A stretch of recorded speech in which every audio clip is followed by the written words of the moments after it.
ఓం సహనావవతు సహనౌ భునక్తు సహ వీర్యం కరవావహై తేజస్వినావధీతమస్తు మా విద్విషావహై. ఓం శాంతి శాంతి శాంతి. ఓం గురుర్బ్రహ్మా గురుర్విష్ణు గురుర్దేవో మహేశ్వరః గురుః సాక్షాత్ పరబ్రహ్మ తస్మై శ్రీ గురవే నమః. చిన్మయం వ్యాపి యత్సర్వం త్రైలోక్యం సచరాచరం తత్పదం దర్శితం యేన తస్మై శ్రీ గురవే నమః. సదాశివసమారంభాం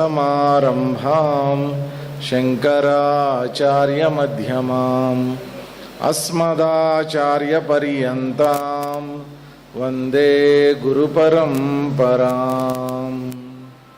నమః కోదండహస్తాయ సంధీకృతశరాయ చ ఖండితాఖిలదైత్యాయ రామాయ పన్నివారిణే రామాయ రామభద్రాయ రామచంద్రాయ వేధసే రఘునాథాయ నాథాయ సీతాయాః పతయే నమః.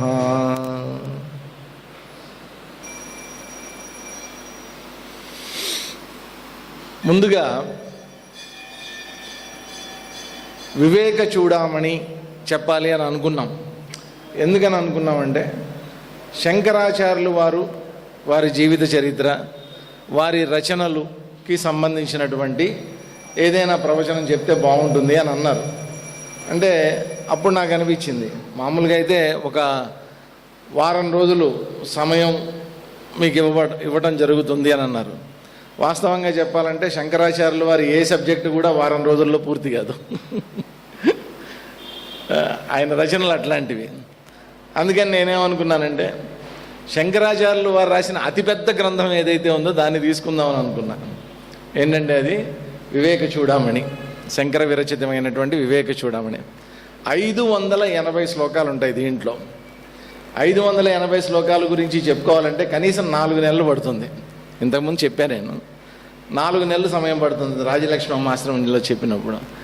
కాబట్టి అంత సమయం మనకు లేదు, నాకు వారం రోజులు టైం ఇచ్చారు. కాబట్టి నేనేమనుకున్నానంటే మొత్తం ఈ వివేక చూడమని మొత్తం సబ్జెక్ట్ అంతా కూడా దేన్ని సూచిస్తుంది, దీంట్లో మనకు ఆవశ్యకత ఉన్నటువంటి పార్ట్స్ ఏంటి, ఏ ఏ భాగాలు మనకి సాధనలో కానీ లేకపోతే భక్తిలో కానీ జ్ఞానంలో కానీ మనకు ఉపయోగపడతాయి అనేటువంటి వాటిని కొన్ని అబ్రిడ్జ్ చేసుకుని ఇదంతా కూడా సంక్షిప్తంగా ఈ గ్రంథం గురించి చెప్పాలి అని మొత్తానికి ఈ వివేక చూడమని గురించి మనం చెప్పుకోవడానికి ఈరోజు నుంచి ఉద్యుక్తులయ్యాం.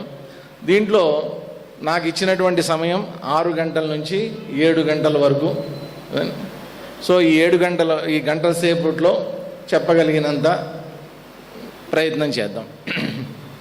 దీంట్లో ఏంటంటే అసలు శంకరాచార్యులు వారు వారి జీవితంలోకి ప్రవేశించే ముందు ఇటువంటి గ్రంథాల గురించి తెలుసుకోవాలి అంటే దీన్ని ప్రకరణ గ్రంథము అంటారు. ప్రకరణ గ్రంథము. శంకరాచార్యులు వారు చాలా రకాలైనటువంటి ప్రకరణ గ్రంథాలు రాశారు. తత్వబోధ, ఆత్మబోధ, వివేక చూడమని, వాక్యవృత్తి, ఇట్లాంటివి ఎన్నో రకాలైనటువంటి ప్రకరణ గ్రంథాలు ఆయన రాయవలసి వచ్చింది. ఎందుకు రాయవలసి వచ్చింది అంటే మీ అందరికీ తెలుసు, ప్రస్థానత్రయము అంటారు. మన భారతీయ సంస్కృతిలో ప్రస్థానత్రయము. ప్రస్థానత్రయము అంటే ఏంటి, అర్థం ఏంటి? త్రయము అంటే 3. ప్రస్థానము, ప్రకర్షేణ స్థానం, మన స్థానం దగ్గరికి మన తీసుకొని వెళ్ళేటటువంటివి ఏవైతే ఉన్నాయో వాటిని ప్రస్థానము అన్నారు. 3 రకాలు ఉన్నాయి, ప్రస్థానత్రయము అని అన్నారు. కాబట్టి భగవద్గీత, ఉపనిషత్తులు, బ్రహ్మసూత్రాలు ఈ 3టిని కలిపి ప్రస్థానత్రయము అని అన్నారు. ఎవరైనా సరే మోక్షాన్ని పొందాలి అని అనుకున్నటువంటి వాడు, సాధకుడైనటువంటి వాడు, మోక్షేచ్ఛ కలిగినటువంటి వాడు ఈ ప్రస్థానత్రయాన్ని కనుక డీటెయిల్డ్గా అధ్యయనం చేస్తే మోక్షప్రాప్తికి కావలసినటువంటి, మోక్షప్రాప్తి రాదండి, మోక్షప్రాప్తికి కావలసినటువంటి జ్ఞాన సముపార్జన అనేటువంటిది జరుగుతుంది. అంతవరకు మన పెద్దలు మనకి గ్యారంటీ ఇచ్చారు. కాబట్టి ఈ ప్రస్థానత్రయాన్ని స్టడీ చేయాలి అంటే అసలు దాంట్లో వచ్చేటటువంటి పదాలు, ఎందుకనంటే శంకరాచార్యులు వారు ఈ ప్రస్థానత్రయానికి భాష్యాన్ని రాశారు, వ్యాఖ్యానాన్ని రాశారు ఆయన. అలాగే త్రిమతాచార్యులు 3 రాశారు కదా. అంటే అద్వైతంలో ఉంది, విశిష్టాద్వైతంలో ఉంది, అద్వైతంలో ఉంది. అన్ని మతాచార్యుల వారు కూడా ఈ ప్రస్థానత్రయానికి భాష్యం రాయటం అనేటువంటిది జరిగింది. దీంట్లో ఈ 3 కూడా అద్వైత సిద్ధాంతాన్ని ప్రతిపాదిస్తూ ఏదైతే రచించడం జరిగిందో ప్రస్థానత్రయ భాష్యం, అది శంకరాచార్యుల వారు చేశారు. అయితే ఈ ప్రస్థానత్రయాన్ని కానీ ప్రస్థానత్రయ భాష్యాన్ని కానీ మనం సడన్గా పుస్తకం మన చేతిలోకి వచ్చిందనుకోండి, అదేదో గ్రీకు లాటిన్ లాగా ఉంటుంది, దాంట్లో ఏం అర్థం కాదు మనకి. మీరందరూ గమనించి ఉంటారు, చాలామంది ఎక్కడికో పాపం యాత్రలకు వెళ్తుంటారు, అక్కడికి ఇక్కడికి వెళ్ళినప్పుడల్లా ఈ భగవద్గీత ఇట్లాంటి పుస్తకాలు బాగా ఇంత లావు కొనుక్కొస్తారు. అందరి ఇళ్లలో షోకేసుల్లో పెట్టుంటాయి. ఏ రోజు కూడా వాటిని తీసి చదివి ఉండరు. ఎప్పుడో ఒక రోజున అనిపిస్తుంది, ఏదో కొన్నాం కదా 500-600 రూపాయలు పెట్టి, ఒకరోజు తీసి చూద్దాం ఏముందో దీంట్లో అని పాపం తీస్తారు. తీసిన తర్వాత మనకి శ్లోకాలు చదవడం రాదు. పోనీ ఏదో కూడబలుక్కున్న సంస్కృత శ్లోకం చదివినా కానీ ఆ ప్రతిపదార్థం అర్థం కాదు, పదాన్వయం చేత కాదు, ఆ టీకా అర్థం కాదు, తాత్పర్యం అంతకన్నా అర్థం కాదు, పోనీ వ్యాఖ్యానం ఏమన్నా అర్థం అవుతుందంటే అది అర్థం కాదు. అట్లా 2-3 శ్లోకాలు ప్రయత్నం చేస్తారు, ఇది మనకి సంబంధించింది కాదులే ఈ సబ్జెక్ట్ అని చెప్పి పుస్తకం మూసేసి చక్కగా మళ్ళీ షోకేస్లో యథాస్థానంలో పెట్టేస్తారు. ఎందుకని అంటే దాంట్లో ఉండేటటువంటి భాష, పరిభాష. ఒకటి భాష, సంస్కృతం మనకి రాదు, దాంట్లో వాడినటువంటి పరిభాష, అనేక రకాలైనటువంటి పదాలు చాలా అలవోకగా వాడేస్తూ ఉంటారు మహాత్ములు. ఆ పదజాలం యొక్క అర్థాలు మనకి తెలియవు. కాబట్టి పదాలు తెలియవు, పదాల యొక్క అర్థాలు తెలియవు, ఏమీ అర్థం కాదు మనకు. అందుకని పక్కన పెట్టేస్తాం ఇదంతా. అందుకోసమని చెప్పి సాధకులైనటువంటి వాళ్ళకి ఈజీగా మన భగవద్గీత కానీ, ఉపనిషత్తులు కానీ, బ్రహ్మసూత్రాలు కానీ ఈ ప్రస్థానత్రయం అర్థం అవ్వాలి అనేటువంటి విషయం ఒక సంకల్పంతో శంకరాచార్యుల వారు చక్కగా ఈ ప్రకరణ గ్రంథాలు అనేటువంటివి రాయడం జరిగిందనమాట. వీటిల్లో ఏంటంటే ఉదాహరణకి తత్వబోధ అనేటువంటిది తీసుకున్నాం అనుకోండి, మొట్టమొదటి నుంచి అధికారి అంటే ఎవరు, అధికారి లక్షణాలు ఏముంటాయి, ఏ ఏ ఏ వేటిని కర్మేంద్రియాలు అంటారు, వేటిని జ్ఞానేంద్రియాలు అంటారు, ఆత్మ అంటే ఏంటి, జీవుడు అంటే ఎవరు, ప్రతి పదానికి కూడా చక్కగా నిర్వచనాలు ఇవ్వడం జరుగుతుందన్నమాట. ఆ నిర్వచనాల్ని కనుక మనం అర్థం చేసుకోగలిగితే అటువంటి పదాలు ఉపయోగించినటువంటి పెద్ద పెద్ద గ్రంథాలు ఏవైతే ఉన్నాయో అవన్నీ సులువుగా అర్థం అవుతాయి మనకి. అట్లా రాసినటువంటి గ్రంథాలు ఏవైతే ఉన్నాయో వాటిని ప్రకరణ గ్రంథాలు అంటారనమాట. ప్రకర్షేణ కరణం, చేతిలో చక్కగా ఒక ఇన్స్ట్రుమెంట్ లాగా ఉండేటటువంటి గ్రంథాలు అనమాట. మామూలుగా పెద్ద పెద్ద సైంటిస్టులు వాళ్ళు ఏమైనా పెద్ద పెద్ద థీసిస్లు అవి రాసినప్పుడు ఏం చేస్తారంటే ఒక ఇండెక్స్ రాస్తారు. ఆ ఇండెక్స్లో ఏముంటుంది, వాళ్ళు ఉపయోగించినటువంటి సిద్ధాంతము, దాంట్లో వాడినటువంటి పరిభాష, వీటికి సంబంధించినటువంటి అర్థాలు చక్కగా ఒక ఇండెక్స్ రూపంలో ఉంటుంది. ఆ ఇండెక్సే ఇంతలా పుస్తకంలాగా ఉంటుంది. అది ఆ ఇండెక్స్ చదివితే కానీ ఆ థీసిస్ అర్థం కాదు మనకి.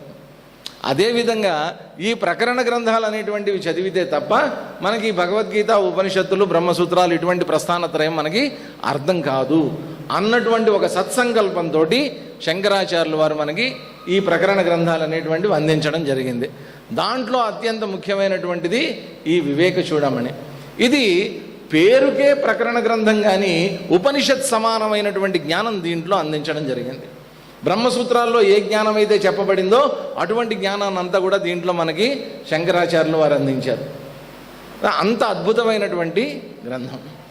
మరి ఇటువంటి గ్రంథాన్ని రచించినటువంటి రచయిత ఎవరు? శంకరాచార్యులు వారు స్వయాన. కాబట్టి ఆయన గురించి కూడా మనం కొంచెం ఆయన జీవిత చరిత్రని మధ్య మధ్యలో అప్పుడప్పుడు తెలుసుకుంటూ, మధ్య మధ్యలో వేదాంతాన్ని తెలుసుకుంటూ, ఆయన చెప్పినటువంటి సూచనల్ని మనం పాటిస్తూ, ఇటువంటివన్నీ చేస్తూ కూడా ఈ సమయాన్ని మనం రోజుకో గంట సేపు ఈ వారం రోజులు దీన్ని మనం ఇక్కడ వెచ్చిద్దాం. శంకరాచార్యుల వారి గురించి మనందరికీ తెలిసిన విషయమే. ఎక్కడ పుట్టారు ఆయన? శంకరాచార్యుల వారు ఏ రాష్ట్రంలో పుట్టారు శంకరాచార్యుల వారు? కేరళలో. కేరళలో ఎక్కడ? తప్పు. కరెక్టే, కానీ తప్పు. చాలామంది శంకరాచార్యులు వారు ఎక్కడ పుట్టారు అనగానే వెంటనే కాలడి అనేస్తారు అన్నమాట. వాస్తవంగా ఏంటంటే కాలడి అనేటువంటిది వాళ్ళ తండ్రి గారి ఇల్లు. ఆయన పుట్టింది వాళ్ళ అమ్మగారింట్లో. వాళ్ళ అమ్మ మామూలుగా మన హిందూ ధర్మంలో అంతే కదండి, మొదటి కాన్పు ఎప్పుడు కూడా తల్లిగారి ఇంట్లో జరుగుతుంది. కాబట్టి ఇది తండ్రి గారి ఇల్లు. కాలడి అనేటువంటిది వాళ్ళ తండ్రి గారి ఇల్లు. వాళ్ళ తల్లిగారి ఇల్లు వచ్చేసి ఎర్నాకుళం నుంచి ఒక 40 కిలోమీటర్ల దూరంలో అక్కడ ఉంది శంకరాచార్యుల వారి యొక్క జన్మస్థలం. కాలడి నుంచి ఒక 40 కిలోమీటర్లు వేరే వెళ్ళాలి. ఎక్కడికి? ఎర్నాకుళం నుంచి 40 కిలోమీటర్లు వెళ్ళాలన్నమాట. అక్కడ ఏంటంటే ఒక పెద్ద ఇల్లుద్ది. మీరందరూ వినుంటారు, చూసుంటారు సినిమాల్లో. కేరళ ఇల్లు విచిత్రంగా ఉంటాయి. అదంటే పెంకులతోటి ఉండి చక్కగా 4 పలకలుగా ఉంటుంది, మధ్యలో అంతా ఖాళీ ఉంటుందన్నమాట. అటువంటి ఇల్లు అన్నమాట. చాలా పెద్దది, పురాతనమైనటువంటిది. దాదాపు 700 సంవత్సరాల క్రితం ఇల్లు అది. అటువంటి ఇంట్లో శంకరాచార్యుల వారు జన్మించడం జరిగింది వాళ్ళ తల్లిగారింట్లో. అయితే ఆయన ఊరికి అలా పుట్టేలా ఏంటంటే వాళ్ళ తల్లిగారైనటువంటి ఆర్యాంబ, శివగురు వాళ్ళిద్దరు కూడా పాపం చాలా కాలం సంతానం లేకపోవడంతో అనేక రకాలైనటువంటి మరి శివక్షేత్రాలు, వైష్ణవ క్షేత్రాలు అన్నీ దర్శిస్తూ ఉన్నప్పుడు అక్కడ మనకి ట్రిశూర్లో ఉన్నటువంటి స్వామివారిని కొలవటం జరిగింది. కొలిచిన తర్వాత అప్పుడు ఆ సందర్భంగా ఆవిడ ఆర్యాంబ గారు గర్భం దాల్చిన తర్వాత ఆ శివుడి యొక్క ఆశీర్వాదంతో శంకరాచార్యుల వారు అక్కడ పడుకోవటం, వాళ్ళు ఆ పడుకున్నప్పుడు కలలోకి రావటము, ఇదంతా కథ చాలామందికి తెలిసిందే. ఈ విధంగా ఆయన జన్మ అనేటువంటిది తీసుకున్న తర్వాత అప్పుడు కాలడీకి రావడం జరిగింది. కాలడీకి వచ్చిన తర్వాత ఏమైందంటే శంకరాచార్యుల వారు అక్కడ తండ్రి గారు చాలా చిన్న వయసులోనే చనిపోయారు. చనిపోయిన తర్వాత తల్లిగారే పాపం దగ్గరుండి ఆయనకి చిన్న వయసులోనే ఉపనయనాది సంస్కారాలన్నీ కూడా చేయించిన తర్వాత తండ్రి గారి యొక్క దీంతో ఆశీర్వచనాలతోటి మొత్తం ఆయన యొక్క విద్యాభ్యాసాన్ని అంతా కూడా పినతండ్రి గారి ద్వారా చేయిస్తూ వచ్చారు ఆవిడ.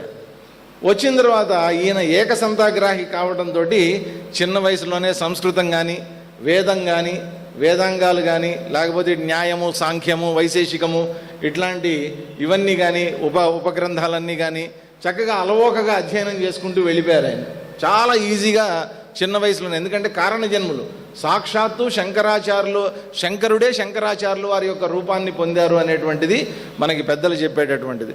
స్వయంగా శంకరుడే. ఎందుకోసమట?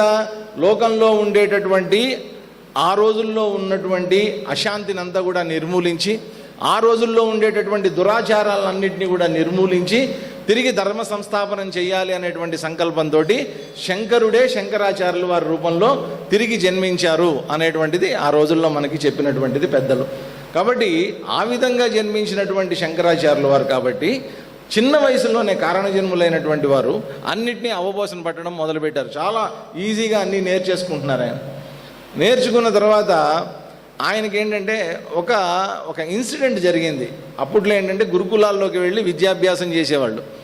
గురుకులాల్లో ఉండేటటువంటి వేదం నేర్చుకునేటప్పుడు గురుకులాల్లో ఉండేటటువంటి సిస్టమ్ ఏంటంటే ఆ రోజుల్లో శిష్యులందరూ కలిసి భిక్షాటన చేయాలి. భిక్షాటన చేసిన తర్వాత అందరూ చేసిందంతా సాయంత్రానికి మధ్యాహ్నానికి తీసుకొని రావాలి, గురువు గారి దగ్గరికి తీసుకొని రావాలి. తీసుకొచ్చిన తర్వాత వాళ్ళు చేసిందంతా కూడా అక్కడ పెట్టేవాళ్ళు. పెట్టిన తర్వాత దాన్ని 2 భాగాలుగా చేసేవారు. ఒక భాగం అంతా గురువు గారు గురుపత్నికి, మిగతా సగభాగం అంతా కూడా శిష్యులు ఎంతమంది ఉంటే అంతమందికి. ఆ విధంగా ఎవరికి వాళ్లే భిక్షాటన చేసి గురువు గారికి కూడా భిక్షాటన చేసి తీసుకొని వచ్చి ఆయన కడుపు నింపి వీళ్ళ కడుపు నింపుకోవాలి. అట్లా చేస్తేనే గురువులు విద్యను బోధించేటటువంటి వాళ్ళు ఆ రోజుల్లో. అలాగా ఈయన ఒక చోట భిక్షాటనకి వెళ్ళినప్పుడు శంకరాచార్యుల వారు చిన్న పిల్లవాడు, 7-8 ఏళ్ల వయసు ఉన్నటువంటి పిల్లవాడు, ఒక వృద్ధురాలి ఇంటికి ఆయన భిక్షాటనకి వెళ్ళారట. భిక్షాటనకి వెళ్ళినప్పుడు పాపం ఆ వృద్ధురాలు ఏమిటంటే ఆ రోజంతా ఉపవాసం ఉందన్నమాట. ఉపవాసం ఉంది. ఆవిడ ఒక ఉసిరికాయ ఒకటి పెట్టుకుందన్నమాట దగ్గర. ఆవిడ దగ్గర ఏమీ లేవు, తినడానికి ఏమీ లేదు, ఇవ్వడానికి కూడా ఏమీ లేదు. అంత పేదరాలన్నమాట. ఒక చిన్న గుడిసెలో ఉంది ఆవిడ. ఆవిడ దగ్గరికి వెళ్ళి ఈయన భవతి భిక్షాం దేహి అని అన్నాడు. చూస్తేనేమో బ్రహ్మచారి, వటువు, చక్కగా ఉపనయనమైనటువంటి బ్రహ్మచారి భిక్షాటనకు వచ్చాడు. మరి వచ్చినప్పుడు ఏదో ఒకటి ఇవ్వాలి కదా, ఇవ్వకపోతే పాపం చుట్టుకుంటుంది ఆవిడ భయం. అందుకని ఆవిడ ఏం చేసిందంటే ఆవిడ దగ్గర ఒక ఉసిరికాయ ఉందన్నమాట. అది ఎందుకు పెట్టుకుందంటే ఆవిడ ఆ రోజు ఉపవాసం అయిపోయిన తర్వాత తినటానికని పెట్టుకుందట. రకరకాల కథలు చెప్తారు, నోట్లో పెట్టుకుందని ఏవో చెప్తుంటారు. మొత్తానికి అక్కడ ఉన్నటువంటి వాస్తవం ఏమిటంటే ఆ ఉసిరికాయ రాత్రి ఉపవాసం అయిపోయిన తర్వాత తిందాము అని పెట్టుకుందట పాపం ఆవిడ. ఆవిడ ఏం చేసిందంటే, బాబు చూడు నేను పేదరాలని, నా దగ్గర ఇవ్వడానికి ఏమీ లేదు, ఇదిగో తీసుకో అని చెప్పి ఆ ఉసిరికాయ ఆయన చేతిలో పెట్టింది. పెట్టంగానే ఆయన అంత చిన్న వయసులో ఉన్నటువంటి వాడు ఆ పేదరాలు యొక్క పేదరికాన్ని అర్థం చేసుకుని, ఆవిడ యొక్క నిస్సహాయ స్థితిని అర్థం చేసుకుని ఆయన ఏం చేశారంటే లక్ష్మీదేవిని స్తుతిస్తూ కనకధారా స్తోత్రం అనేటువంటిది అప్పటికప్పుడే ఆసువుగా పాడేశారు ఆయన. కనకధారా స్తోత్రం చూడండి యూట్యూబ్లో ఎప్పుడన్నా. అలా ఆసువుగా పాడేశారట. ఆ ఛందస్సుకి ఆయనకు ఉన్నటువంటి వాక్పటిమకి లక్ష్మీదేవి కటాక్షించి ఆ పేదరాలి ఇంట్లో విచిత్రం ఏంటంటే బంగారు ఉసిరికాయలు వర్షం పడిందట.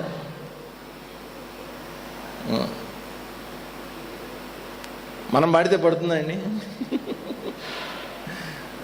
మీరు ఆ కనకధారా స్తోత్రం 1000 సార్లు చదివినా మనకు పడదు. కానీ శంకరాచార్యుల వారు ఒక్కసారి అలాగా ఆవిడని స్తుతిస్తూ అట్లా పాడారో లేదో బంగారు ఉసిరికాయలట వర్షం పడిందట ఆ ఇంట్లో. ఆ ఇంటికి కూడా వెళ్ళొచ్చాం మేము. ఆ ఇల్లు చూసి వచ్చాం మేము. 2-3 సార్లు వెళ్ళా నేను. అది కనకధారా స్తోత్రం చదివినటువంటి ఇల్లు. ఆ ఇంట్లోకి ఎవరిని రానివ్వరండి. ఆ ఇంట్లోకి ఎవరిని రానివ్వరు. ఆ వంశస్థులు ఇప్పటికీ ఉన్నారు. వాళ్ళంతా చాలా పెద్ద ఇల్లు. అది కూడా ఆ రోజుల్లో చాలా జమీందారీ వ్యవస్థ ఉండేటటువంటి ఇల్లు అనమాట అది. ఆ ఇంటికి ఎప్పుడు కూడా వాళ్ళు తలుపులు వేసేసి ఉంచుతారు. ఎవరన్నా వస్తే కూడా ఆ బయట ఉండేటటువంటి ఒక అరగం అని ఉంటుందన్నమాట. ఆ అరుగు మీద కూర్చోవాలి. శంకరాచార్యుల వారి ఫోటో ఉంటుంది, దానికి నమస్కారం చేసేసుకుని ఇంకా వచ్చేయాలి అక్కడి నుంచి. మనం లోపలికి వెళ్దామని ప్రయత్నం చేస్తే అరుస్తారు వాళ్ళు. లోపల ఏమైనా దొరుకుతాయేమో ఉసిరికాయలని ప్రయత్నం చేస్తే. అంత శక్తివంతులు అనమాట. ఎందుకని అంటే ఆయన అంత చిన్న వయసులో కూడా మనసా వాచా కర్మణ ఆయన పూర్తిగా వేదాంతానికి వేదానికి కట్టుబడి ఉన్నటువంటి వాళ్ళు. శాస్త్రజ్ఞానం తప్ప వేరే అన్యమైనటువంటి ఆలోచన, లౌకికమైనటువంటి చింతన లేనటువంటి వారు. కాబట్టి అంత అద్భుతమైనటువంటి శక్తి కలిగినటువంటి వారు అన్నమాట ఆయన.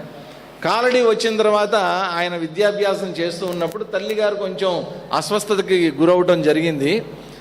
కాలడి వెళ్తే ఎంతమంది వెళ్ళారు? కాలడి చూసిన వాళ్ళు ఎంతమంది? అక్కడ ఆ శంకరాచార్యుల వారి మఠం వెనక భాగంలో ఆ పూర్ణ నది ప్రవహిస్తూ ఉంటుంది అనమాట. పెరియార్ అంటారు, పూర్ణ నది ప్రవహిస్తూ ఉంటుంది. ఆ పూర్ణ నది ఎలా ఉంటుందంటే చాలా వెడల్పుగా ఉంటుంది. అది మామూలుగా ఏంటంటే నదిలో, చాలా వెడల్పుగా ఉండేటటువంటి నదిలో ఎక్కడో నది ఒకచోట పారుతూ ఉంటుంది, మిగతా అంతా ఇసుకే కనిపిస్తూ ఉంటుంది. మీరు ఎప్పుడైనా ఎండాకాలం గోదావరి నది కానీ కృష్ణానది కానీ చూడండి, ఎక్కడో ఒక పక్కన ప్రవహిస్తూ ఉంటుంది. అలాగే కాలడికి అటుపక్క ప్రవహిస్తూ ఉండిందట ఆ పూర్ణా నది. ఈ తల్లిగారు పాపం రోజు వెళ్ళి ఆవిడ మడిగట్టుకొని స్నానం చేసి మడిగట్టుకొని వచ్చేదన్నమాట ఆ కృష్ణాలయంలో పూజ చేయడానికి. అలా పాపం ఆవిడ చాలా దూరం ఇసుకలో నడవటం చాలా కష్టంగా ఉండేదట ఆవిడకి. సో ఒకరోజు ఆ పూర్ణా నదిని ఆయన నీళ్లు తీసి ఇట్లా వేసి రేపటి నుంచి ఇటు నుంచి వెళ్ళి అన్నాడట. అనగానే నెక్స్ట్ డే నుంచి అటుపక్క ప్రవహించే పూర్ణ నది కాస్త ఈ పక్క నుంచి ప్రవహించడం మొదలుపెట్టింది. ఆ రోజు ఇంక తల్లిగారు చక్కగా పక్కనే దిగంగానే నది నీళ్లు స్నానం చేసి వచ్చి పూజ చేసుకునేవారట ఆవిడ. ఆ చిన్న వయసులో ఆయన, అంత చిన్న వయసులో ఆయనకి ఒక విచిత్రమైనటువంటి కోరిక కలిగింది. ఏంటా కోరిక అంటే 8 ఏళ్ల వయసులో అండి. ఏంటా కోరిక అంటే నేను సన్యాసం తీసుకోవాలి. 8 ఏళ్ల వయసులో ఎవరికన్నా ఈ ఆలోచన వస్తుందండి? సన్యాసం తీసుకోవాలి అనే కన్నా ఆయనకు వచ్చింది. ఎందుకనంటే కారణజన్ముడు ఆయన. సన్యాసం తీసుకోవాలి. తల్లితో చెప్పింది. తల్లితో ఏ తల్లిన్నా ఒప్పుకుంటుందండి? మన అంతే కదండి.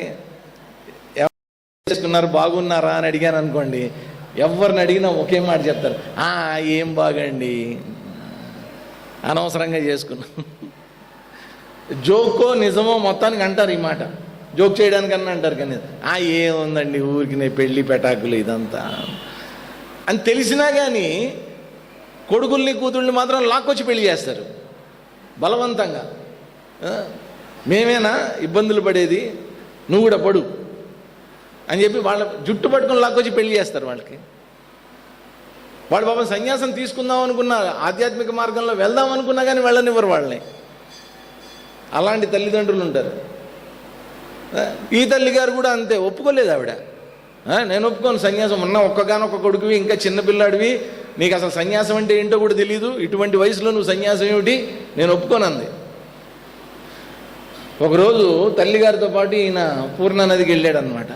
వెళ్ళి నీళ్ళలో దిగారు ఇద్దరు స్నానానికి. దిగిన తర్వాత శంకరాచార్యులు వారి కాలుని మొసలి పట్టుకుంది. నీళ్ళలో మొసళ్ళు ఉంటాయి కదండి, ఆ మొసలి పట్టుకుంది. మొసలి పట్టుకున్న తర్వాత అప్పుడు ఆయన్ని తల్లిగారిని అడిగాడు అనమాట ఆయన. అమ్మా, మొసలి పట్టుకుంది, నన్ను లాగేస్తోంది లోపలికి, దయచేసి ఇప్పుడన్నా నాకు సన్యాసానికి నువ్వు ఒప్పుకో. ఎందుకంటేనండి సన్యాసం తీసుకోవాలంటే 2 విధులు ఉన్నాయండి. ఒకటి ఏంటంటే పెళ్ళి అయినటువంటి వాళ్ళు సన్యాసం తీసుకోవాలి అంటే భార్య యొక్క అనుమతి కావాలి. పెళ్ళి కానటువంటి వాళ్ళు సన్యాసం తీసుకోవాలి అంటే తల్లి యొక్క అనుమతి కావాలి. అంటే చిన్నపిల్లవాడు, ఇంకా యుక్త వయసులో ఉన్నటువంటి వాడు కాబట్టి పక్కనే తల్లి ఉంది కాబట్టి, అమ్మా నాకు పర్మిషన్ ఇయ్యి, అనుమతిని నేను సన్యాసం తీసుకోవడానికి. ఎందుకని అన్నాడంటేనండి, ఆపత్కాల సన్యాసం అని ఒకటి ఉంటుంది. విద్వత్ సన్యాసం, రకరకాల సన్యాసాలు ఉంటాయి. ఆపత్కాల సన్యాసం అంటారనమాట. మా చిన్మయ మిషన్లో కూడా కొంతమందికి ఏంటంటే ఈ మధ్యనే ఒక ఆవిడికి అట్లా ఇవ్వడం జరిగింది. ఎందుకనంటే ఆవిడికి ఇంకా మామూలుగా ఏంటంటే మాకు చిన్మయ మిషన్లో చేరిన తర్వాత కనీసం 12 సంవత్సరాలు సర్వీస్ చేస్తే తప్ప సన్యాసం ఇవ్వరు. 12 సంవత్సరాలు సర్వీస్ చేయాలి. కానీ ఒక ఆవిడికి అనుకోకుండా 2 ఏళ్లకే ఇవ్వాల్సి వచ్చింది. ఎందుకనంటే ఆవిడ క్యాన్సర్ కాబట్టి డాక్టర్స్ చెప్పారనమాట, ఏ టైంలో అయినా ఈవిడ ఇంక వెళ్ళిపోవచ్చు. అటువంటి సమయంలో ఆపత్కాల సన్యాసం అని ఆవిడకి అప్పటికప్పుడు ఇచ్చారనమాట.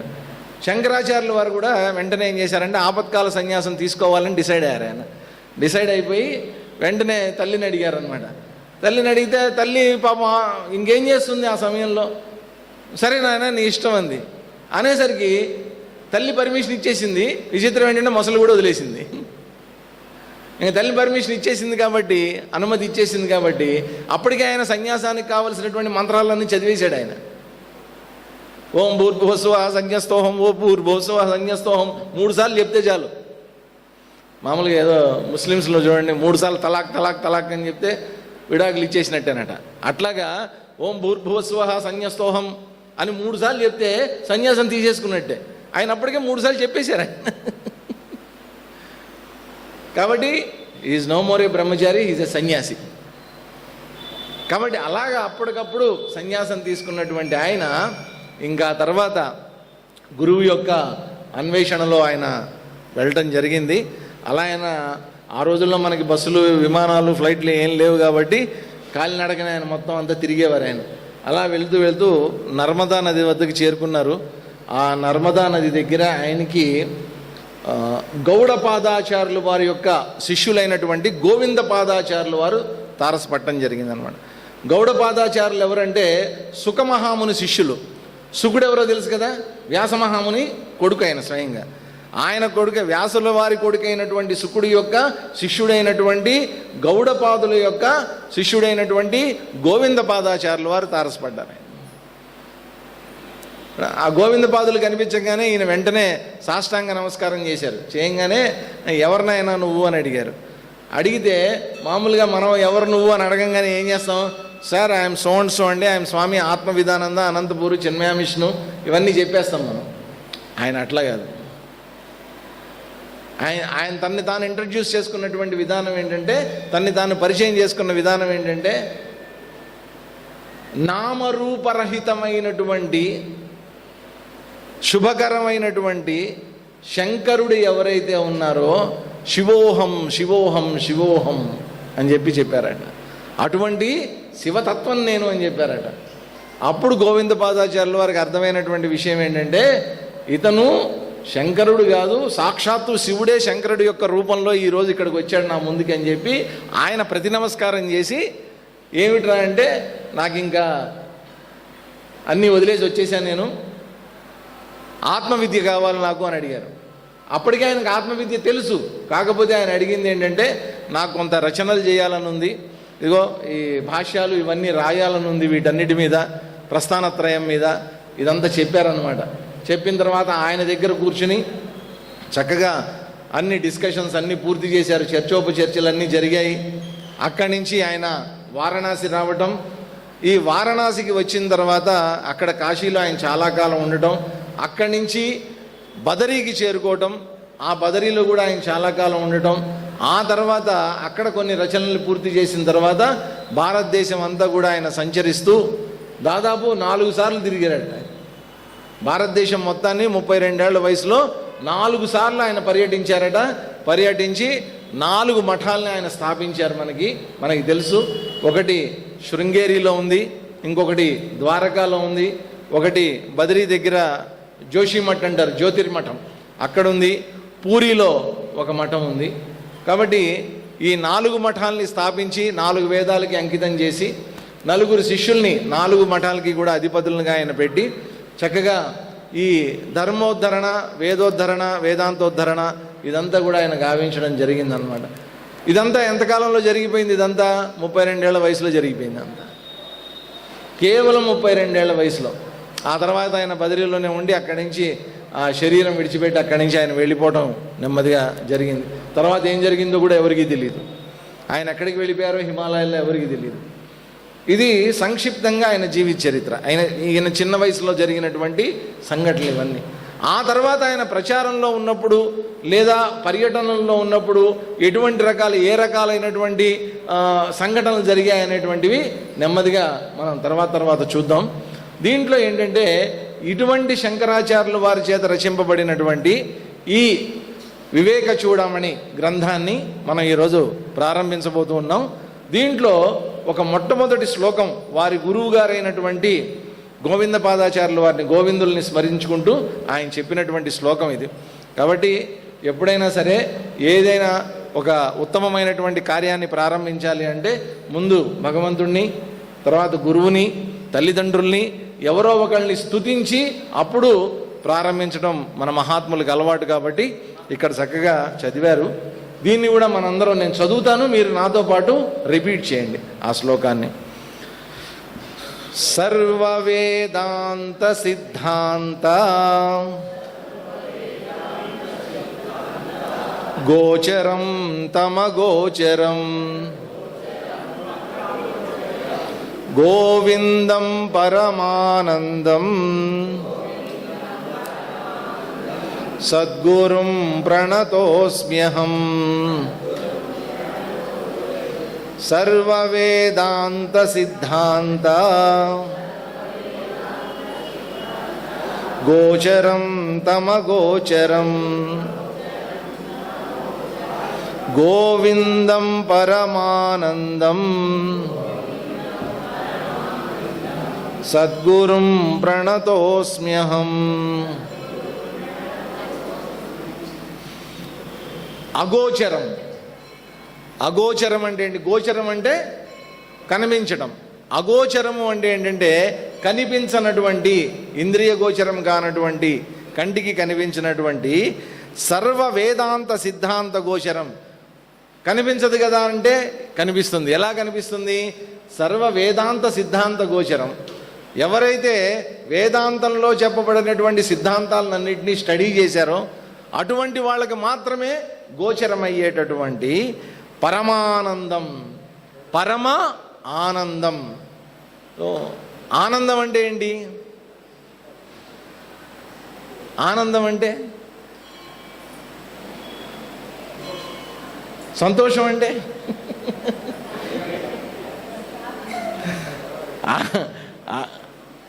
ఆనందం అంటే ఏంటి? సంతోషం అంటే ఏంటి? మామూలుగా ఏంటంటే మూడు ఉంటాయి: సుఖం, సంతోషం, ఆనందం కదండి. సుఖం. సుఖం అంటే ఏంటి? సుఖం. నాకు ఇందాక నుంచి చెమటలు కారుతున్నాయి. కారుతుంటే ఇప్పుడు ఏదో ప్రయత్నం చేస్తున్నారు. దేనికి చేస్తున్నారు? సుఖం కదా. ఆ ఫ్యాన్ వేస్తే నాకు ఎట్లా ఉంటుంది? చల్లగా, చల్లగా ఉంటే సుఖం కదండి. అదే చలికాలంలో ఫ్యాన్ పెట్టారనుకోండి, అప్పుడు ఇదే ఫ్యాన్ ఏమవుతుంది? మళ్ళా దుఃఖం. ఈ ఫ్యాన్ ఇప్పుడు సుఖమే ఎండాకాలంలో, ఇదే ఫ్యాన్ చలికాలంలో పెడితే సార్ ముందు ఫ్యాన్ ఆఫ్ చేయండి సార్ అంటాం. దుఃఖం. శరీరం కనుక తృప్తి చెందితే దాన్ని ఏమన్నారు? సుఖం. నేను ఏదన్నా సరదాగా ఒక జోక్ చెప్పాను అనుకోండి, మీరందరూ నవ్వుతారు కదా. నవ్వినప్పుడు కలిగేటటువంటిది ఏంటి? మనసు తృప్తి చెందుతుంది. మనసు తృప్తి చెందినప్పుడు దాన్ని ఏమన్నారు? సంతోషం. సంతోషం. లేదా మీకు ఏదైనా ఒక విషయం చెప్పాను అనుకోండి, అది దాంట్లో ఉండేటటువంటి ఒక కొత్తదనాన్ని, అది మీకు ఇంతకుముందు ఎప్పుడు తెలియనటువంటి విషయాన్ని మీరు తెలుసుకున్నారు, ఇప్పుడు కరెక్ట్ అని అనిపించింది అనుకోండి, అప్పుడు ఎవరు తృప్తి చెందారు? లోపల ఉండేటటువంటి బుద్ధి తృప్తి చెందింది. చెందినప్పుడు ఆనందం. శరీరం తృప్తి చెందితే సుఖం, మనసు తృప్తి చెందితే సంతోషం, బుద్ధి తృప్తి చెందితే ఆనందం కదా. మనం ఏం కోరుకుంటాం? అన్నిటికంటే ఆనందం కావాలి. ఎంత కావాలి? ఆనందం ఎంత కావాలి? ఒక్కొక్కళ్ళకి ఎంతైనా కావాలి సార్ కదా. ట్యాంకర్లు ట్యాంకర్లు కావాలి, లీటర్లు కావాలి ఆనందం, కేజీలు కావాలి ఆనందం కదా. మన ప్రయత్నం అంతా దీనికోసమే కదండి. పొద్దున్న లేచిన దగ్గర నుంచి రాత్రి పడుకునేదాకా మనం టీవీలు చూసినా, ఫోన్లలో మాట్లాడుకున్నా, ఏం చేసినా కానీ దేని గురించి? ఈ ఆనందం గురించే. ఎవరింటికి వెళ్ళినా, ఎవరు మన ఇంటికి వచ్చినా, ఏది కొన్నా, ఏది తిన్నా, దేనికోసం? ఆనందం. ఆనందం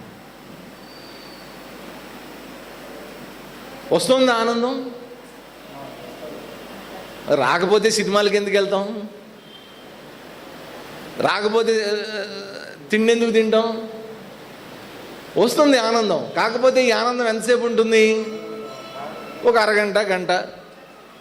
సినిమాకి వెళ్తాం, 100 రూపాయలు టికెట్ కొనుక్కొని సినిమాకి వెళ్తాం. ఆనందం ఎంతసేపు ఉంటుంది? అంతే, 2 గంటలు, 2.5 గంటలు ఉంటుంది. తర్వాత విచిత్రం ఏంటంటే 100 రూపాయలు టికెట్ కొనుక్కొని మనం సినిమాకి వెళ్తే మన ఏడిపించి బయటికి పంపిస్తారు. ఈ మధ్య ఇంకో విచిత్రమైన సినిమాలు వస్తున్నాయంట, దెయ్యాల దీవి. ఇదేమంటే భయపెట్టి పంపిస్తారు. 100 రూపాయలు పెట్టి టికెట్ కొని ఏడిచిన్న బయటకు వస్తాం, భయపడన్న బయటకు వస్తాం. దానికోసం 100 రూపాయలు ఖర్చు చేయడం ఎందుకు? అదొక తృప్తి, అదొక రకమైనటువంటి ఆనందం. ఆ భయపడటమే ఆనందం. అక్కడ మొత్తానికి ఆనందం కావాలి. కాకపోతే మనం పొందుతున్నటువంటి ఆనందాలన్నీ కూడా, ఓ కాఫీ తాగితే, పొద్దున్నే లేవగానే కాఫీ తాగితే ఆనందం అండి. ఎంతసేపు ఉంటుంది ఆనందం? ఓ గంట సేపు ఉంటుంది కాఫీ తాగిన తర్వాత. మళ్ళా నోరికి ఏం కావాలనిపిస్తుంది? కాఫీ, కాఫీ, కాఫీ, కాఫీ కావాలి.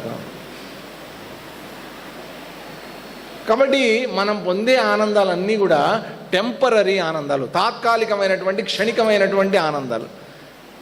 కాబట్టి వేదాంతం చెప్పేటటువంటిది ఏంటంటే, నువ్వు పొందవలసినటువంటి ఆనందం ఎట్లాంటిది అంటే శాశ్వతమైనటువంటి ఆనందం. శాశ్వతమైనటువంటిది. శాశ్వతమైనటువంటి ఆనందం అంటే ఏంటి?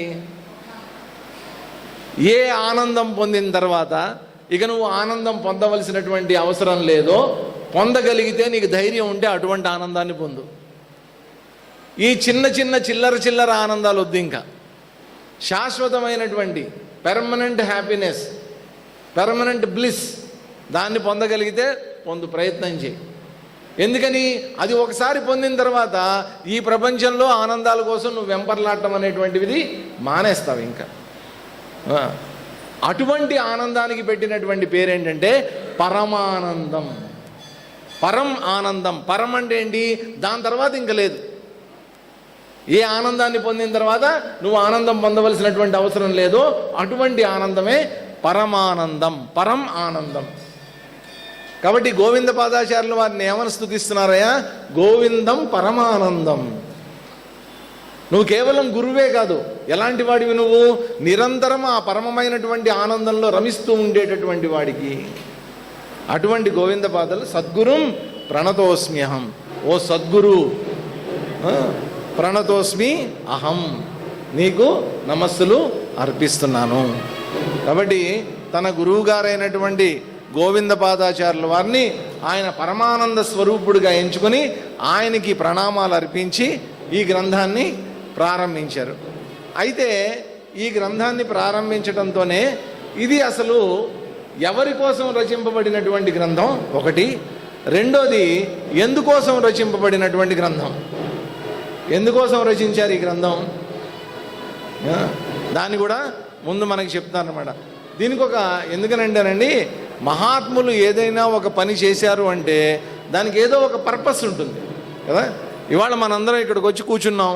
నేను ఎక్కడో తపోవనం నుంచి వచ్చాను, మీరందరూ మీ ఇళ్ళ నుంచి వచ్చారు. దేనికోసం వచ్చారు? నేను చెప్పడానికి వచ్చా, మీరు వినడానికి వచ్చారు. ఏదో వేదాంత జ్ఞానాన్ని తెలుసుకుందామనే ప్రయత్నంలో మీరందరూ ఇక్కడికి వచ్చారు. ఏ ప్రయత్నం లేకుండా ఇక్కడికి వస్తామా? ఒకవేళ వచ్చామనుకోండి, దేవుడికి దండం పెట్టుకుంటాం. మేము అది కూడా చేయమండి. దేనికి గుడికి రావటం ఎందుకు? వచ్చి భగవంతుడికి దండమన్నా పెట్టుకోవాలి, కాసేపు కూర్చోవాలి, ధ్యానం చేసుకోవాలి, లేకపోతే ప్రవచనం ఉంటే వినాలి. ఏదో ఒక లక్ష్యంతో ఏదన్నా పని చేయాలి. ఏ లక్ష్యం లేకుండా ఏ పని చేయకూడదండి. మరి ఇంత పెద్ద గ్రంథం రాశారు కదా శంకరాచార్యులు వారు, ఇది ఎందుకోసం రాశారు? ఎవరిని ఉద్దేశించి రాశారు?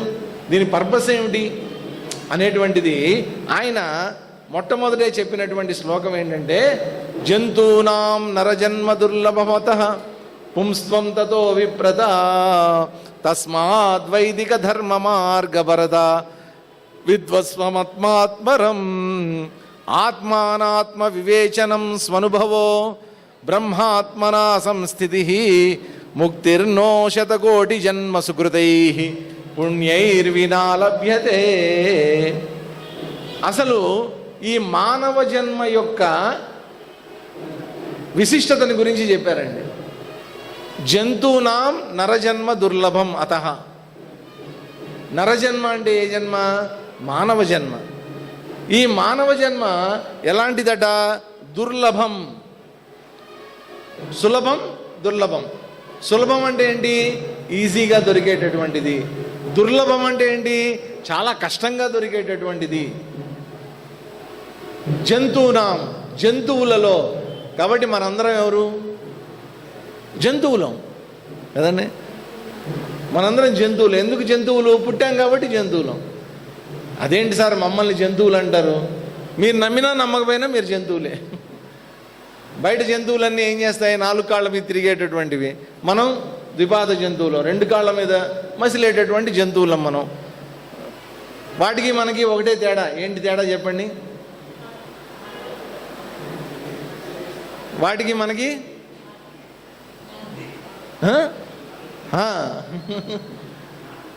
వాడికి జ్ఞానం ఉండదు, మనకి జ్ఞానం ఉంటుంది అని మనం అనుకుంటాం. అందరూ వెంటనే చెప్పేశారు జంతువులకి జ్ఞానం ఉండదండి, మనుషులకే జ్ఞానం ఉంటుందండి అని అజ్ఞానంతో మాట. విచిత్రం ఏంటంటే జంతువులకు ఉండే జ్ఞానం మనుషులకు లేదండి. అద్భుతమైనటువంటి జ్ఞానం వాటి జ్ఞానం. నిజంగా జంతువుల్ని కనుక మీరు పరిశీలిస్తే, జంతువుల నుంచి ఏదన్నా మీరు జ్ఞానాన్ని నేర్చుకోవాలి అని అనుకుంటే ఒక్క చీమని గమనించండి, ఒక పక్షిని గమనించండి, ఒక పక్షిని గమనించండి. నాకు ఇప్పటికీ ఆశ్చర్యం ఏంటంటే, ఆ పుట్టపర్తిలో ఒక ఇల్లు ఉంది, నా తోట ఉంది, అక్కడికి వెళ్తే ఆ పక్షులు గూళ్ళు పెడతాయి. ఎంత అందమైనటువంటి గూళ్ళు పెడతాయంటే, ఎంత అద్భుతంగా తయారు చేస్తాయంటే, దాంట్లోకి వేరే జంతువు కానీ వేరే పక్షి కానీ రాకుండా ఆ గుడ్లు పెట్టి వాటిని కవర్ చేయటం కానీ, ఆ పిల్లల్ని పొదగటం కానీ, మళ్ళా వాటిని బయటికి తీసుకురావటం కానీ, పక్షి పిల్లల్ని ఎంత అద్భుతంగా జరుగుతుందంటే ఆ కార్యక్రమం అంతా మానవులు ఎవరు చేయలేరండి దాన్ని. నాకు ఇప్పటికీ అర్థం కాదు, ఏ ఇంజనీరింగ్ కాలేజీకి వెళ్ళి నేర్చుకుంది ఆ గూడు కట్టడం అనేది నాకు ఇప్పటికీ అర్థం కాదు కదా. మనం ఒక ఇల్లు కట్టాలంటే ఇంజనీర్ మీద డిపెండ్ అవుతాం. ఒక పక్షి ఎటువంటి ఇంజనీర్ హెల్ప్ లేకుండా 3 పిల్లల్ని కానీ 4 పిల్లల్ని కానేటటువంటి ఇల్లు కట్టేస్తుంది అది. చక్కగా చీమలు ఇవన్నీ మీరు చూడండి, అద్భుతంగా అవి ఆ నేల లోపల ఎక్కడో బొరియలు చేసి దాంట్లో జీవనం సాగిస్తూ ఉంటాయి. ఎక్కడో ఒక చీమ ఏదన్నా ఒక పంచదార కానీ ఏదన్నా పట్టుకుందనుకోండి, చూసిందనుకోండి, వెంటనే వాటికి ఉండే ఐకమత్యం చూడండి, అదొకటే తినేది. అది ఏం చేస్తుంది? అన్నిటినీ పీల్చుకొని వస్తుంది, అక్కడ ఉండే వాటిని అన్నిటినీ తీసుకుని వెళ్తుంది, ఆ బొరియల్లో దాచి పెడతాయి, అవి అవసరం వచ్చినప్పుడు తింటూ ఉంటాయి. వాటికి ఆ జ్ఞానం ఎక్కడి నుంచి వస్తుంది? ఏ పుస్తకాల్లో ఏ స్కూళ్ళల్లో చెప్తున్నారు వాటికి?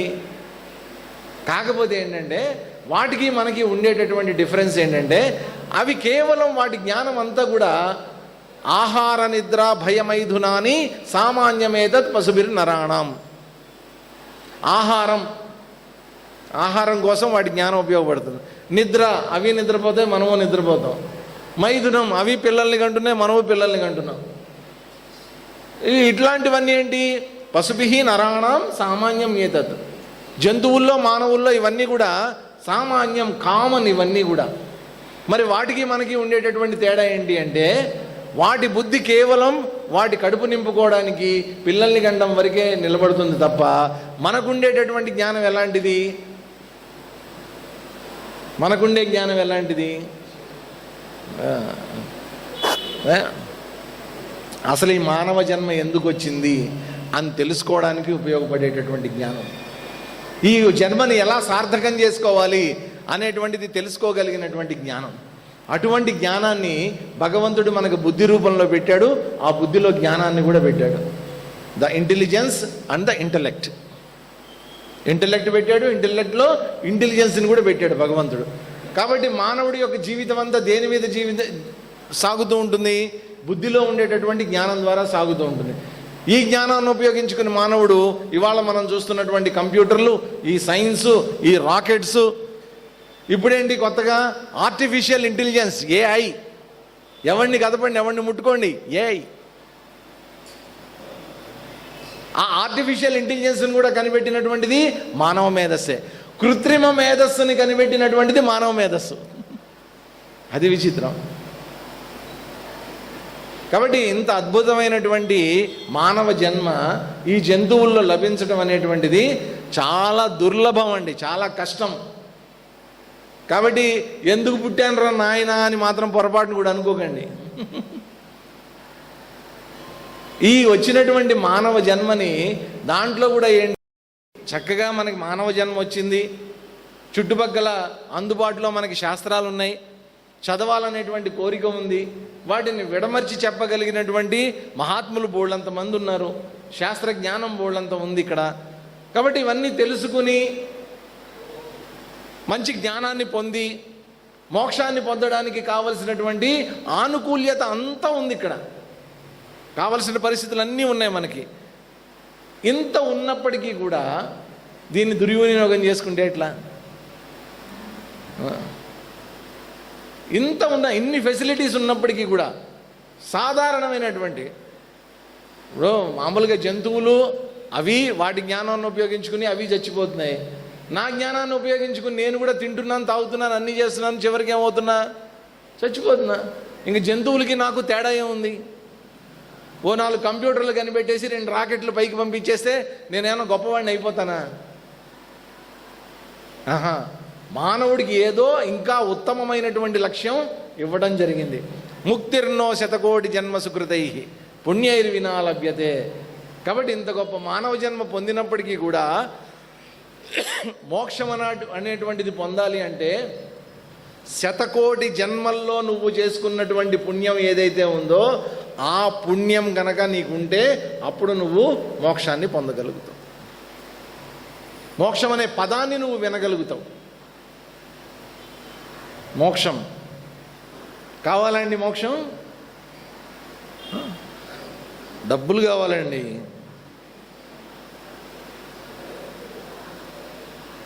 మోక్షం ఎందుకండి మాకు కావాలా? మోక్షం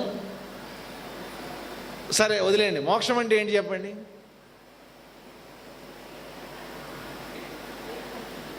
సెవెన్ అనుకోండి. ఏమో నాకైతే 7 అని చెప్పారు. 6 to 7 7 అని చెప్పారు. కాబట్టి ఏం చేస్తారు కొంతమంది, వాచిలు చూసుకుంటుంటారు. 7 ఎప్పుడు అవుతుంది, 7 ఎప్పుడు అవుతుంది, 7 ఎందుకని చూసుకుంటారు? 7ంటికి 7 అయితే ఏం జరుగుతుంది? 7ంటికి ఏం జరుగుతుంది? మీ అందరికీ మోక్షం వస్తుంది 7ంటికి. ఎవరి నుంచి? నా నుంచి. 7ంటికి మీ అందరికీ మోక్షం, నా నుంచి మీ అందరికీ మోక్షం. నేను అడిగాను అనుకోండి, ఏమండి ఉపన్యాసం బాగుందా అని అడిగితే మీరు అన్నారు, అబ్బా చాలా బాగుందండి అని అన్నారు. అయితే ఇంకో గంట చెప్తా కూర్చోండి అన్న. సార్ వద్దు సార్, 7 వరకు చాలండి అని. మరి బాగుందన్నారు కదా, మరి బాగుంటే కూర్చోండి. నేను బాగుందండి కానీ 7 గంటల వరకే కదా మీరు మోక్షం. నేను ఓకే 7 గంటల వరకే కదా టైం ఇచ్చాను అని చెప్పి నేను 7 గంటలకు ఓకే సార్ వెళ్ళిపోండి సార్ అన్న. వెళ్ళిపోతే మీరందరూ ఎక్కడికి వెళ్తారు? ఎక్కడికి వెళ్తారు? ఎవరు చెప్పరేంటి? ఎక్కడికి వెళ్ళరా? ఇంటికి వెళ్తారా? గట్టిగా చెప్పండి. అదేదో ఇంటికే ఎందుకు వెళ్తారు చెప్పండి? ఇంటికే ఎందుకు వెళ్తారు? భలేవారు సార్, మేము ఇంటి దగ్గర నుంచి వచ్చాం కాబట్టి ఇంటికే కదండి వెళ్ళేది, ఇంకెక్కడికి వెళ్తాం? నేను మా ఇంటి దగ్గర నుంచి వచ్చాను, నేను మా ఇంటికి వెళ్ళిపోతా. మీరు మీ ఇంటి దగ్గర నుంచి వచ్చారు, మీ ఇంటికే వెళ్ళిపోతారు కదండి. ఇంటికే ఎందుకు వెళ్తారు? మా ఇంట్లో మా ఆవిడ ఉంటుందండి, మా ఇంట్లో మా ఆయన ఉంటాడు, మా ఇంట్లో మా ఫ్రిడ్జ్ ఉంటుంది, మా ఇంట్లో అన్నిటికంటే ముఖ్యమైన మా టీవీ ఉంటుంది. సో ఇన్ని ఉంటాయి మా ఇంట్లో. మా ఇల్లు కదా, ఇది మా ఇల్లు కాదు కదా. ఎక్కడికి వెళ్తారు మీరు? మా ఇంటికి. మా ఇంటికి వెళ్ళిపోవాలి మేము. టైం అయిపోయింది, మా ఇంటికి వెళ్ళిపోవాలి. కాబట్టి మీకు మోక్షం అనేటువంటిది వాస్తవంగా ఎప్పుడు లభిస్తుంది? మీ ఇంటికి మీరు వెళ్ళిపోయినప్పుడు. అవునా కదా? మీ ఇంటికి మీరు వెళ్ళిపోతే మీకు మోక్షం. కాబట్టి మోక్షం అంటే ఏంటో గుర్తుపెట్టుకోండి. ఎక్కడి నుంచి వచ్చామో అక్కడికి వెళ్ళిపోవాలండి. ఎక్కడి నుంచి వచ్చామో అక్కడికి వెళ్ళిపోతే మీకేం దొరుకుతుంది? మోక్షం. ఇప్పుడు మనందరం ఈ భూమి మీదకి వచ్చాం. ఎక్కడి నుంచి వచ్చాం? ఎందుకు వచ్చాం తెలీదు. ఎక్కడికి వెళ్ళాలి తెలీదు. కాబట్టి ఎక్కడి నుంచి వచ్చామో అక్కడికి వెళ్ళటం ఏదైతే ఉందో, నువ్వు ఎక్కడి నుంచి వచ్చావో అది నీ యొక్క స్వస్థానం. మీ ఇల్లు మీ యొక్క స్వస్థానం. దాన్ని ఏమంటారు? స్వస్థానం. అక్కడికి నువ్వు చేసేటటువంటి ప్రయాణం ప్రస్థానం. స్వస్థానానికి చేసేటటువంటి ప్రయాణం ప్రస్థానం. ఎన్ని ప్రస్థానాలు ఉన్నాయి? 3 ప్రస్థానాలు. ఈ 3 ప్రస్థానాలు ఏమేంటి? భగవద్గీత, ఉపనిషత్తులు, బ్రహ్మసూత్రాలు, ప్రస్థానత్రయం. 3 వేరు కాదండి, 3 ఒకటే. 3గా కనిపిస్తాయి కానీ 3 ఒకటే ప్రస్థానం. కాబట్టి ఈ ప్రస్థానాలను ఉపయోగించుకుని, ప్రస్థానత్రయాన్ని ఉపయోగించుకుని ఇక్కడ నువ్వు చేయగలిగింది ఏంటి? మోక్షం. మోక్షం పొందడానికి అనుకూలమైనటువంటి జన్మ నీకు అందుబాటులో ఉంది. నువ్వు ఎన్నో జన్మల్లో చేసుకున్నటువంటి సుకృతం వల్ల నీకు ఈ మానవ జన్మ అనేటువంటిది లభించింది. నువ్వు దీన్ని ఏం చేస్తున్నావు? ఈ జన్మంతా కలిసి సార్ అక్కడ సార్ 10 సెంట్ల స్థలం కొన్నాను సార్, దాంట్లో అండి 2 కోట్లు పెట్టి విల్లా కట్టాను సార్, దాంట్లో అండి ఈ మధ్యన అండి కారు కొన్నాను సార్, దాని తర్వాత అండి అదండి చిల్లర పెంకులు ఏరుకోవటం అంటారే, ఆ పనులు మనం చేసేది. ఇంత పెద్ద అద్భుతమైనటువంటి మానవ జన్మ, దాని ఔన్నత్యాన్ని చెప్తున్నారు చూడండి. దుర్లభం త్రయమే వైతత్ దైవానుగ్రహ హేతుకం మనుష్యత్వం ముముక్షుత్వం మహాపురుష సంశ్రయ. ఎంత గొప్పదో మానవ జన్మ చూడండి. దుర్లభం ఏతత్రయం. ఈ 3 రకాలైనటువంటివి చాలా దుర్లభం అండి. అటువంటి దైవానుగ్రహ హేతుకం, దైవం యొక్క అనుగ్రహం లేకపోతే నీకు ఇది లభించదు. ఇంతకుముందు శ్లోకంలో చెప్పిందేంటి? నువ్వు 100,000,000 జన్మ సుకృతై పుణ్యైర్వినా లభ్యతే, నువ్వు చేసుకున్నటువంటి పుణ్యం వల్ల నీకు లభించింది అన్నారు ఇంతకుముందు. ఇక్కడ చెప్తున్నటువంటిది ఏంటి? భగవంతుడి దైవం యొక్క అనుగ్రహం వల్ల నీకు లభించిందయ్యా ఇది. సో దైవానుగ్రహం వల్ల మనం ఇక్కడ అందరం పుట్టాం. మనతో పాటు ఇంకా ఏమున్నాయి? మనుష్యత్వం, ముముక్షుత్వం, మహాపురుష సంశ్రయ. మనుషులుగా పుట్టడం అనేటువంటిది దైవం యొక్క అనుగ్రహం ఉండాలి. ముముక్షుత్వం, నాకు మోక్షం పొందాలి అనేటువంటి కోరిక రావటం, అది కూడా భగవంతుడి ఇచ్ఛ. నేను మోక్షం పొందాలి అనేటువంటి కోరిక ఉంది, కానీ అది ఎలా పొందాలి అని చెప్పేటటువంటి మహాపురుషులు, మహాత్ములైనటువంటి వాళ్ళు, వాళ్ళ సత్సాంగత్యం దొరకటం అనేటువంటిది కూడా దుర్లభం. కాబట్టి ఈ 3 నీకున్నాయి. ఇప్పుడు మనిషిగా పుట్టావు, మోక్షం పొందాలనేటువంటి కోరిక ఉంది. ఆ మోక్షం ఎలా పొందాలో చెప్పేటటువంటి శాస్త్రాలను విశదీకరించేటటువంటి గురువులు కొన్ని వేల మంది ఉన్నారు. మరి ఇంత అద్భుతమైనటువంటి అవకాశాన్ని ఎందుకు జారవిడుచుకుంటాం?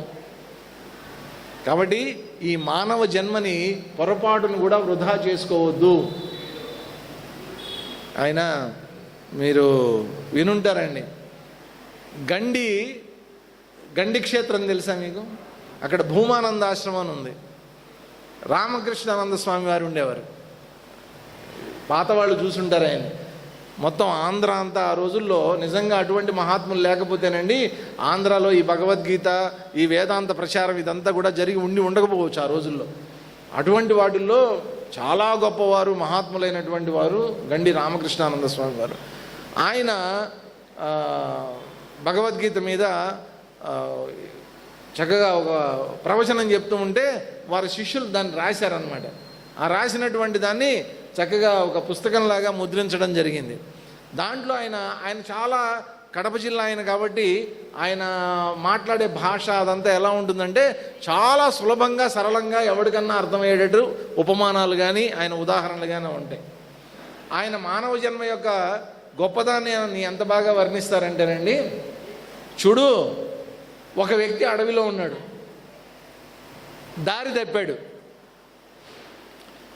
చీకటి పడింది, వర్షం పడుతోంది, ఎక్కడో ఒక చెట్టు కింద వాడికి కొంచెం స్థానం దొరికింది. వర్షం పడనటువంటి స్థానం దొరికింది, నించున్నాడు. విపరీతమైనటువంటి చలేస్తోంది. ఆ సమయంలో వాడికి సిగరెట్ తాగాలనిపించింది. ఆయన చెప్పిన ఉపమానం అండి ఇది. వాడికి సిగరెట్ తాగాలనిపించింది. ఒక పక్కన వర్షం, ఒక పక్కన గాలి. ఆ టైంలో సిగరెట్ చూశాడు. జేబులో సిగరెట్ ప్యాకెట్ నిండా సిగరెట్లు ఉన్నాయి. ఇంకో జేబులో చేయబెట్టాడు, అగ్గిపెట్టి తీశాడు. దాంట్లో చూస్తే ఒకే ఒక అగ్గిపుల్ల ఉంది. సిగరెట్లు అయితే దండిగా ఉన్నాయి, అగ్గిపుల్లలు మాత్రం ఒకటే ఒకటి ఉంది. ఇప్పుడు వాడు ఆ సిగరెట్ వెలిగించడానికి ఆ ఉన్న ఒక్క అగ్గిపుల్లని ఎంత జాగ్రత్తగా వినియోగించుకుంటాడండి. ఒకసారి ఊహించండి. ఆ గాలి, వర్షం, పొరపాటున అగ్గిపుల్ల ఏమైనా తడిసిందేమో, అది వెలగదు. దాన్ని బాగా రుద్ది ముందు వేడి చేసి పొరపాటున అది మందు ఎగిరిపోయింది అనుకోండి, మళ్ళీ వెలగదు. లోపల సిగరెట్ తాగాలనే కోరిక అంత ఉంది. మరి అట్లాంటప్పుడు ఎంత జాగ్రత్తగా వెలిగిస్తాడు. ఆ ఉన్న ఒక్క అగ్గిపుల్లని ఎలా సద్వినియోగం చేసుకుంటాడు వాడు. కాబట్టి ఉన్న ఒక్క జన్మ, కాబట్టి దీన్ని ఏం చేసుకుంటావు? సద్వినియోగం చేసుకో. ఎందుకని? దైవానుగ్రహ హేతుకం. ఏదో మీ అమ్మకి అబ్బకి వాళ్ళకి పెళ్ళయింది కాబట్టి పుట్టేశానని అనుకోవద్దు. మా అమ్మా నాన్నలు పెళ్లి చేసుకున్నారండి అందుకని నేను పుట్టాను అని పొరపాటును కూడా అనుకోవద్దండి. దైవం యొక్క అనుగ్రహం ఇది. కాబట్టి ఆ దైవానుగ్రహమైనటువంటి దాన్ని చక్కగా సద్వినియోగం చేసుకోకపోతే తర్వాత శ్లోకంలో ఏమంటారంటే శంకరాచార్యులు వారు ఆత్మహత్యతో సమానం అంటారు. ఆయన ఆత్మహత్య, మామూలుగా ఆత్మహత్యలు చేసుకునే వాళ్ళు చాలామంది ఉంటారు కదండి. ఆత్మహత్యలు ఎందుకు చేసుకుంటూ ఉంటారు? ఏదో మామూలుగా రిజల్ట్స్ రాగానే మనకి బోల్డని వస్తూ ఉంటాయి పేపర్లో, టీవీలో. 10th class intermediate exams results వచ్చాయనుకోండి, ఫెయిల్ అయిన వాళ్ళంతా కొంతమంది అవమాన భారాన్ని తట్టుకోలేక చున్నీలతో ఊరేసుకునేవాళ్ళు, లుంగీలతో ఊరేసుకునేవాళ్ళు టకటక ఎగిరిపోతుంటారనమాట. కొంతమందిని మనం చూస్తూ ఉంటాం, ఫ్యామిలీలు ఏదో అప్పులు చేస్తారు, అప్పులు పాలైపోతారు. ఇంకేం చేయలేనటువంటి నిస్సహాయ స్థితిలో ఫ్యామిలీ విషం తాగేస్తుంది, అదే చచ్చిపోతారు వాళ్ళంతా. అది కూడా చచ్చిపోవడం కూడా ఎక్కడ చచ్చిపోవాలనుకుంటారు వాళ్ళు? ఏదైనా పుణ్యక్షేత్రంకి వెళ్ళి అక్కడ రూమ్ తీసుకుని పద్ధతిగా దేవుడి దగ్గర చచ్చిపోతారు. మంచిదే, కానీ ఆత్మహత్య మహాపాపం కదండి. నువ్వు కనుక ఆత్మతత్వాన్ని తెలుసుకోకపోతే, మానవ జన్మ వచ్చిన తర్వాత కూడా నువ్వు ఆత్మతత్వాన్ని కనుక నువ్వు తెలుసుకోకపోతే ఆత్మహత్యతో సమానమైనటువంటి జీవితం నీది. కాబట్టి మనం చనిపోతున్నామని మనం అనుకుంటున్నామండి, వాస్తవంగా మనం చనిపోవట్లేదండి. ఏం చేస్తున్నాం? మనందరం ఆత్మహత్య చేసుకుంటున్నాం. ఆత్మను తెలుసుకోకపోవటమే ఆత్మహత్య. నా లోపల ఉన్నటువంటి ఆత్మ చైతన్యాన్ని నేను లేకపోవటమే ఆత్మహత్య. ఆత్మను తెలుసుకున్నటువంటి వాడికి లభించేటటువంటిది మోక్షం కదా. రెండే ఉన్నాయి, ఒకటి మోక్షం, రెండోది ఆత్మహత్య. మీ ఇష్టం. ఇంకా ఆత్మహత్య చేసుకుంటారా, మోక్షం పొందుతారా? ఆత్మహత్య చేసుకోవాలంటే ఏ ప్రయత్నం చేయకల్లా, ఇప్పుడు ఉన్నట్టుంటే చాలు, అదే ఆత్మహత్య. మోక్షం పొందాలి అంటే ప్రయత్నం చేయాలి, ప్రయత్నం. కాబట్టి తర్వాత శ్లోకాల నుంచి కూడా ప్రయత్నం ఎలా చేయాలి, ఎటువంటి ప్రయత్నం చేస్తే అది మోక్షం వైపు దారితీస్తుంది, మోక్ష సిద్ధి అనేటువంటిది ఎలా కలుగుతుంది అనేటువంటిది తర్వాత శ్లోకాల్లో చెప్తారు.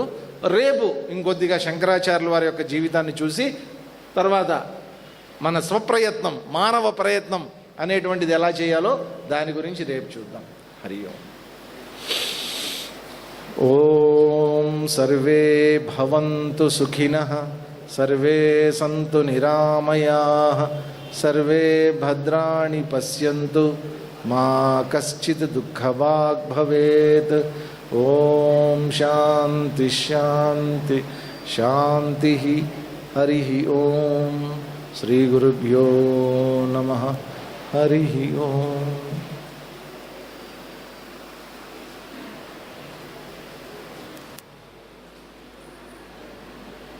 Thanks for watching. Please comment, like, share and subscribe our channel.